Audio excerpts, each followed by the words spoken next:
Si je vous parlais d'un Samsung Galaxy Book 6 Ultra, oui, enfin Samsung décide de le dévoiler au grand jour avec sa nouvelle génération de PC portable entre design affiné, intégration poussée et surtout la série qui est le Book 6 et éventuellement est-ce qu'il va pouvoir contrer le MacBook Air et le MacBook Pro, c'est la grande question d'aujourd'hui et moi je vais tout de même essayer de vous y répondre avec sa nouvelle génération aussi de processeurs qui n'ont plus aujourd'hui ce qu'on avait vu sur le Book 5 ou le Book 4.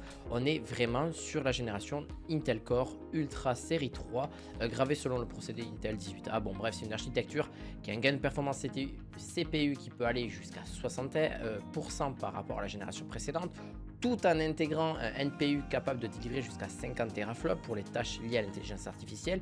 Mais le modèle Ultra se distingue aussi particulièrement par l'intégration des cartes graphiques Nvidia comme les 5070 ou 5060 pour soutenir une puissance sans surchauffe. Samsung a repensé son système de refroidissement avec une chambre à vapeur élargie pour la première fois, l'introduction de cette technologie sur la version Pro. Par contre, ce qui est très important, et ce que j'ai vu et même beaucoup l'ont vu aussi, c'est la chambre à vapeur dont je vous ai peut-être parlé juste là, c'est que celle-ci fait quand même plutôt pas mal de bruit. On va parler un petit peu aussi de l'affichage, on va parler un petit peu aussi de l'autonomie parce que c'est, je pense, c'est ce qui vous intéresse le plus. Au niveau de l'affichage, et comme vous pouvez le voir, tout a été revu, que ce soit, je parle de l'affichage en tant que tel, on est sur de l'AMOLED, donc c'est relativement classique. On est sur un rafraîchissement adaptatif de 30 à 120 Hz, donc ça c'est très bien. Le pavé tactile a été enfin revu aussi parce que ça a été aussi un petit problème au niveau de celui-ci, sur le PC en général. On va dire que sur les précédentes générations, c'était pas aussi bien que ce qu'aujourd'hui peut faire par exemple le concurrent qui est Apple. Voilà, donc ça a été un petit peu revu, donc ça c'est à voir un petit peu dans le temps parce que là je vous parle en fonction de toutes les informations que j'ai pu avoir sur ce produit. Et aussi, du coup, pareil au niveau de la coque qui a été un petit peu revisitée. Donc peut-être qu'est-ce qu'ils vont la changer, est-ce qu'ils vont laisser celle-ci parce que là ça a été présenté au CES, donc c'est peut-être pas une version complètement finalisée. Je pense que oui, globalement. Mais voilà, donc l'aspect logiciel aussi, ils ont mis pas mal d'aspects sur l'IA rapidement. Je vais revenir après sur l'aspect affichage.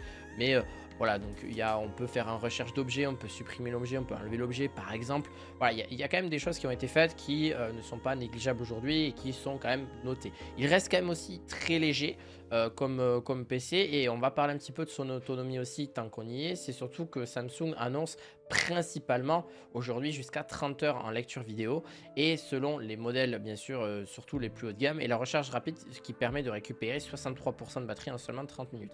Alors par contre, oui, sur des tâches les plus simples, et ça c'est comme tout ordinateur, hein, généralement quand vous allez faire de la lecture vidéo, voire un petit peu de bureautique, quand je dis bureautique, c'est d'ouvrir un Google Sheet, d'aller faire du Excel, etc. Bon, vous m'avez compris, ça prend pas trop de ressources. Par contre, quand vous allez commencer à être sur les tâches créatives, que vous allez... voilà, il faut quand même presque être branché parce que finalement on utilise quand même une 5060 voire une 5070 qui va être équipée. Alors ça dépend si vous prenez la version équipée ou pas avec justement avec celle-ci. Donc en fait ça enlève un petit peu l'aspect un peu de ces PC portables là, malgré que c'est des ultra portables, hein, je le rappelle encore, ils sont très fins. Donc forcément, il faut bien refroidir même si la chambre à vapeur est différente, vous allez quand même entendre les ventilateurs. Donc sa concurrence, pourquoi pas, bien quand même MacBook Air et MacBook Pro. Oui, c'est vrai, mais le MacBook Air pas du tout, parce que le MacBook Air, on l'entend pas du tout en général. Le MacBook Pro un petit peu plus avec ses ventilateurs, mais le MacBook Air, c'est quand même presque, on n'entend presque pas. Voilà. Donc oui, ça dépend encore de l'utilisation que vous en avez. Généralement, si vous prenez ce genre de portable, c'est surtout pour principalement de la créativité et non justement du jeu vidéo. C'est quand on met justement ce type de carte graphique dans ce genre de PC, c'est tout simplement pour pallier à ce qui est justement des logiciels un peu plus lourds.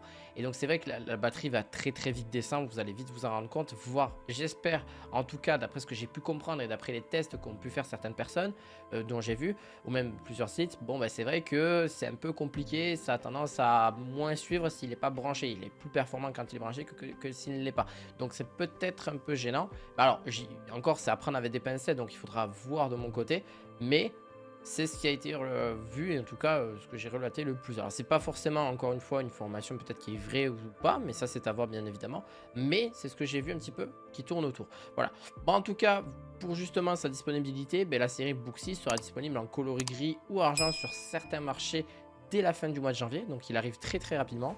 Une version aussi entreprise édition dédiée aux professionnels sera à suivre d'ici avril 2026. Donc au moins, vous avez un petit peu le tout. Dans tous les cas, j'espère que cette vidéo vous aura plu. N'hésitez pas à mettre un petit pouce bleu, à vous abonner à cette chaîne. On se retrouve très prochainement pour une petite review ou pourquoi pas un produit dont je vous présenterai. À la fois prochaine, ciao ciao.